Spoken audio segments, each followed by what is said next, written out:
quick initial impressions video for you guys and a mini rant. Here I have the Predatoe 26 Elite in the non-FT version and the Predatoe Pro, and I believe they only have the Pro in the FT version. Quick initial impressions of the two boots.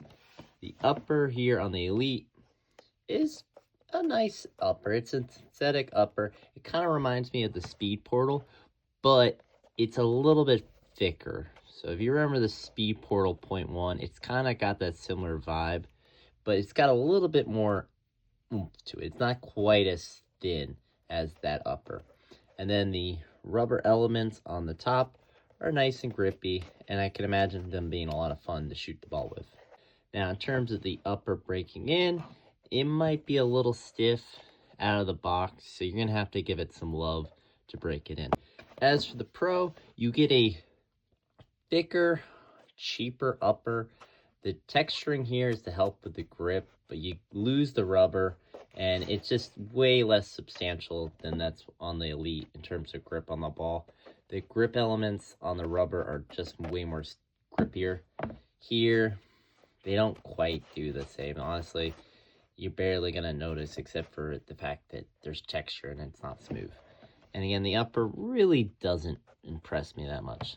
The sole plate on the Pro is the same, maybe for some minute differences, as the Elite. And here I have the AG sole plate, which actually has a little bit of a change from the 25. They've just slightly changed this stud here. Instead of this more flatter stud, part of the Traction 360, they've actually removed that and just went with a conical stud, and then they ever so slightly pushed the Traction 360 up the boot just a little bit. So it just was a little bit lower before, now it's a little bit higher. So change the sole plate up a little bit, not a big change. And then they have the power spine, which again is just a stiffening bar in the middle of the boot. Not a real big change. But again, for the Pro, sole plate being the same as the Elite, pretty cool. And again, here the FG and AG plate. You see the Traction 360 here with conical studs. The FG plate here, they both have the same power spine. The stud length really isn't that different. Basically, you're just trading out some kind of angular, duller bladed studs for some conical ones. Basically, you see that Traction 360 plate, you get those types of studs throughout the boot, plus some more aggressive toe pick ones in the heel and the front of the boot with all conical ones. So again, if you're playing an AG surface and you want more of a safer option, go with the AG.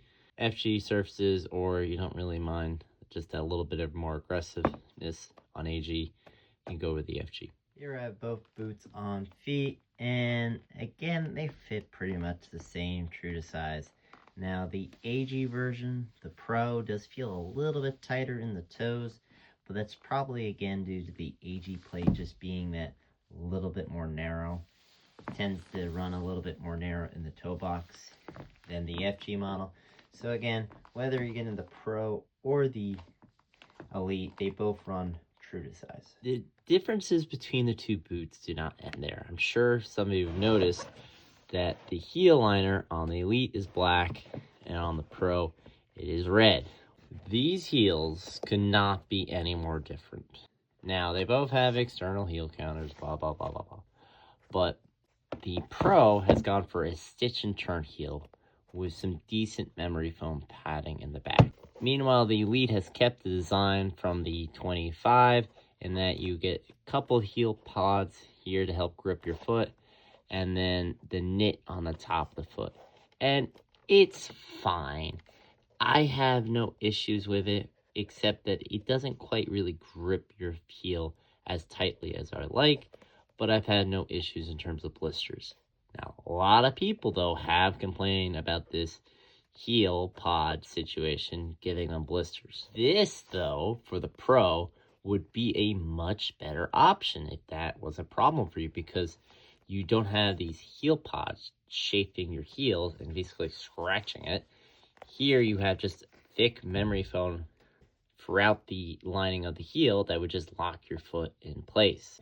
So again, it's kind of interesting that while everything on the Elite is better than the Pro, the sole plates are the same, and then the heel is much better on the Pro. Now, this heel, while I haven't worn it extensively, I have worn the F50.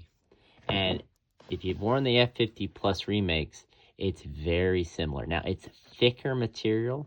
This is a little bit thinner, but it performs very similarly. So clearly Adidas can just produce this stitch and turn heel liner on their Elite models because they've given it to us on the F50 Elites remake. So if your biggest complaint from the previous generation, which a lot of people thought was a pretty good boot, is the heel, and you fix the heel, but you only put it on the Pro model? Why? Such a weird decision. And you know what?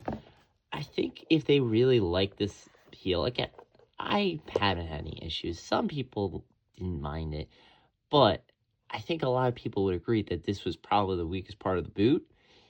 If they still wanted to keep this for their FG models, well, how about you just like put this for the AG only? You put the stitch and turn heel for the AG model only. I mean, people already, if you're looking at that market for people who probably want a bit more cushion ride, probably want a safer ride, well, then you give them that stitch and turn heel on the AG plate. Again, probably not as easy as that as I'm making out to be. Probably costs a lot more money, but just an idea. This heel does piss me off because this heel is pretty good. Sometimes with the takedown models for Adidas, they run a little shallow. This doesn't run shallow. It really hugs your foot nicely. Not as quite as nice as the F50 Plus, but it's close enough. And again, just the idea that they had this heel design and didn't bring it over to the Elite model is just really disappointing because this heel is better.